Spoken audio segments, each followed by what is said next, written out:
All right, Jesse on fire. Welcome back to the channel. Now look at my face. How do I look? Do I look really, really good? Because that would be shocking because I've been deathly sick the last 2 days, like dying, dude. I haven't even gotten tested yet. I feel way better today. So I don't know if it's COVID, then COVID's a baby because I just ripped through it a couple days. What's up? Now I'm back on camera. Although if this video seen, they're like, geez, he's a little bit off. That would not be surprising at all. I've literally been like laid out. But anyway, there was a big fight night last night that I just got caught up on this morning. You want to know how sick I was? Matter of fact, you want to know how sick I was? I fell asleep and I fell asleep in the middle of the afternoon and didn't see any of the fights until I woke up right after Chimaev knocked out, what's his name? And then I fell back asleep and then woke up in the middle of the Colby, Covington, and Woodley fight. But I watched the fights all this morning. So let's talk about it. If you like the content, subscribe, ring the bell. I'm trying hard here, man. Like I woke up still sick this morning, and it's 9 o'clock, and I'm just sucking it up and doing this video because I feel a lot better than I did. But anyway, neither here nor there. So let's talk about these fights. There were some meaningful. Oh, I haven't watched the Johnny Walker fight yet. So Johnny Walker won. Okay, I still got to watch that fight. That's great that he won because he needed to win bad, and he's a super exciting fighter, and he's a guy you want him on the roster, and you want him fighting, and you want him to be like a draw. Like he's a crazy guy who uses no fundamentals whatsoever. He just goes out there and he does all these crazy strikes. There's no rhyme or reason to his offense. Again, let me just say this: in the event that he came out and showed really crisp fundamentals, and he won by crisp fundamentals, then I sound like an idiot. I haven't seen the fight yet. All right, this is the one of these that I'm going to talk about where I haven't seen. So that's really awesome that he won, though. Now let's talk about Khamzat Chimaev because what? Like that was pretty freaking close to when Masvidal knocked out Ben Askren, right? Like in terms of like. You know what I mean? Like that was like, as a matter of fact, the most shocking moment of just utter in UFC history has to be Masvidal and Ben Askren. Like it just has to be. There's no other thing that was so unexpected and then just unbelievable as that knockout. But this one is got to be right there. Like all week, everybody's like, this is finally his first real test. Gerald's the real deal. If he runs through Gerald, then geez, all they're doing is talking about Brazilian jiu-jitsu. Oh, how good is your Brazilian jiu-jitsu? Like he's going to take you down. He's going to take you down. And apparently he had been saying to Dana all week, you guys think I'm a wrestler. You guys haven't even seen me strike yet. And he said, did you hear that? That's what Dana said in the press conference. He was like, man, this guy was telling me all week that you guys haven't even seen me strike yet. And then he comes out and the first punch he throws, he dirt naps him. Listen, man. I think the correct, he's going to fight Damian Maia, so they actually are kind of doing this. What I was going to say though is like, I don't see why, how guys always have to work themselves up, like really work their way up to like the top guys. I think there'd be a mad amount of interest if you skip that for this guy, throw him in there with a top, like a real deal guy, like give him, Jesus, I don't know, at 185, man, can you imagine like if you throw him at like the top guys at 185, like give him Yoel Romero, right? Like give him Yoel, like literally just jump him all the way up in the higher weight class, just see what he's got, or do it at 170. Got a little, instead of Damian Maia, how about you give him Leon Edwards, right? Khamzat Chimaev against Leon Edwards, who's gonna not watch that, right? Yeah, that was shocking. Shocking. And what's crazy is I could tell from the angle, like when I was watching it, because the first time I saw it was in slow motion because I had fallen asleep and I woke up right afterwards. But I could tell from the angle, as because I had seen the result, so I knew he was going to knock him out quickly. But I could see from the angle, I was like, oh, he's going to come right down the cock with a right. Like the angle was right there. It was like when what's his name. Dominic Reyes knocked out whatever his name is. It came up from 185. Oh my God. I talk about him all the time on here. I told you I'm really sick. He knocked out Anderson Silva twice. I've literally made videos and then made thumbnails with him on it, like inside the last few weeks, and I can't think of his name. Anyway, you guys know who I'm talking about. But when Dominic Reyes knocked him out, and he described it, he's like, I just saw the angle right there. It was like in slow motion, just boom. That's exactly what that looked like to me. And the reason for that is because Gerald he's in the fighting position But what he's thinking is, I need to be prepared for him to try to take me down, right?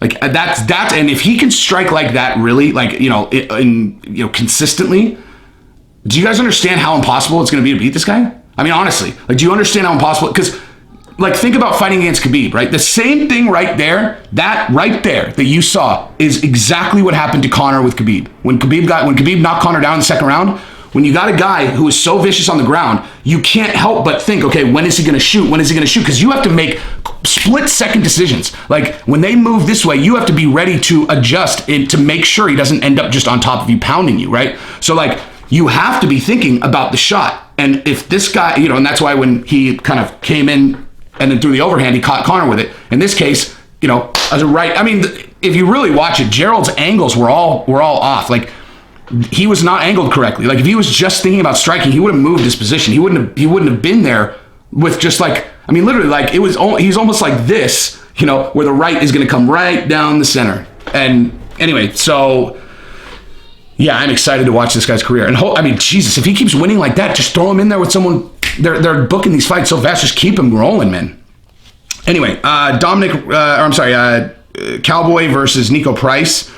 That was hard to watch, man. Like, jeez, it's like, okay. So here's my take on this. All right. So when Cowboy, early in his career, and by the way, I hear myself not sounding very good. Like, just bear with me. If anybody who's never seen me talk before, I'm really not feeling well. Watch another one of my videos, I promise. Anyway, but Cowboy, I've always felt like his stand-up game, he's got great strikes, but he it's almost like he's in there sparring. Like, that's what I've always said about him. It's like, he's just like all someone would have to do to just overwhelm him is just keep bombing at him, because he stands so straight up and stiff. His punching is like all stiff and whatever. I don't know.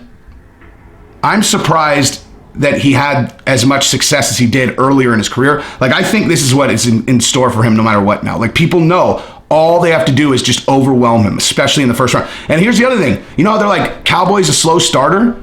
I don't think that's true. I think that what the difference is that other fighters go heavy right out of the gate, and they expose that he doesn't do well with that. Cowboy's a slow starter. No, I mean, maybe, but that's not what I think. I think that Cowboy's problem is that he's in there sparring and he's too straight up. His foot, like, can you imagine him? Like, he's like flat-footed. Can you imagine him moving really quickly, like moving in and out really quickly, like Conor or someone else who gets in and out, or side to side, like moves quickly in any direction. His footwork, he's like flat, man. He's just there and he's like, rah, rah, rah, rah. He's got a vicious kick. Now, I know that stance helps him with his kicks, but dude, you're getting overwhelmed when people come at him hard because he can't move quickly. I don't know. Anyway, yeah. I mean, he said that he considered that fight a loss. So he's like, yeah, it's 5 losses in a row in the press conference. He always takes it like a man, dude. Like, if I'm critical of Cowboy of anything, having to do with his fights, I will do the exact opposite about him, in every other category. Because that dude, he's a boss. He and I would be best friends. Anyway, then Colby Covington and Tyrone Woodley. Tyrone Woodley's done, right? Tyrone Woodley's done. And I'm not just saying that, like, I realize he's lost to the top 3 guys, right? He's in a spot where, you can't give Woodley like a tune-up fight, like get him someone outside the top 15. But, yeah, I mean, I don't know. I mean, I will acknowledge also that, those 3 guys have the same recipe, which is, fast and quick on the feet. Well, it's not true. I was thinking of Gilbert Burns when I said that. But, like, either overwhelming with the wrestling or the takedown in wrestling is definitely a threat there. And I'm watching Tyrone fight and I'm like, what the hell is he doing? Like, I'm like, literally, like, what is he doing? Like, what's going on inside his mind right now? Like, what is he doing? What does he think he's doing? Like, he's backing up, he's mirroring hands. It looks like he's thinking about fundamentals, like thinking about them, like mirror his hands. If he shoots, go down. As like, and super defensive, right? Like, super defensive, like, get after it, man. And then you hear Dean Thomas in between the 3rd and 4th round. He's like, do you want to win this fight? He's like, do you want to win this fight? Like if you hear a coach say that to a fighter, I mean, I don't know, man. He's done. He's done. I don't know if he's still. I mean, I'm gonna assume that he is still good enough to beat lots of guys in the UFC. Just because he lost to the top 3 guys doesn't mean he's not good enough to beat, other people. But like, it really makes you question the rest of his career, kind of. Like when you really think about it, you're like, okay, so he beat Wonder Boy. Wonder Boy is no threat of wrestling, so he could just be defensive, throw some. I mean, like it's a different type of fight. Robbie Lawler, no threat of takedowns.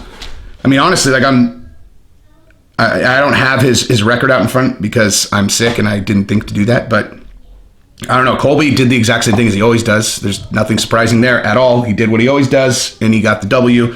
I saw Woodley on a stretcher after the fight, and man, he looked the ribs. Oh man, the ribs hurt so bad.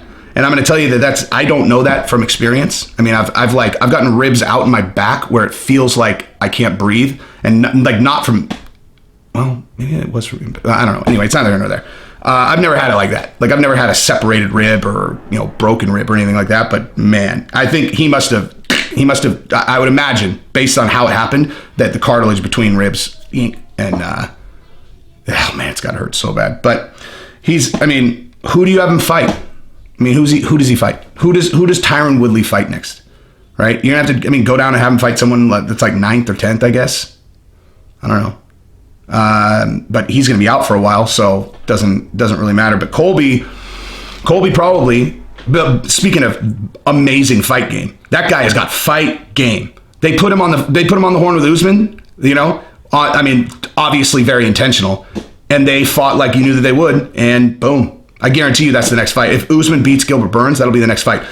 If Gilbert Burns wins, it's possible that... Okay, so if Gilbert Burns wins, they got to get Masvidal that fight, dude. Like, Masvidal needs a fight. Get that fight booked with Nate Diaz, and that way he can win that fight, and then when Gilbert Burns wins, Masvidal can get the shot at Gilbert Burns. They want Masvidal to be the champion. You do really, of course. Like, the biggest star in the UFC, you want him to be the champion because then you sell millions of pay-per-views when they fight, okay? So that's the way that you make that happen is, when Gilbert Burns if Gilbert Burns beats Usman, then Masvidal gets the next shot, and then he has a shot to win the title. But they got to get that Nate Diaz fight or whatever fight he's going to take on the books ASAP so that he's in position to do it. Best case scenario would make him the co-main against either Leon Edwards or Nate Diaz on that Gilbert Burns fight versus Usman. That way everybody's on the same schedule. But yeah, I don't know. That's pretty much what I got. I apologize. I'm sure that this is a shit video, but I really don't feel... I mean, if you guys are like, avid watchers of my channel, how do I look right now? Pretty good, right? Not. I'm literally looking at myself in the finder. I'm like, oh God, look repulsive. Anyway, if you like the content, subscribe, ring the bell. Peace.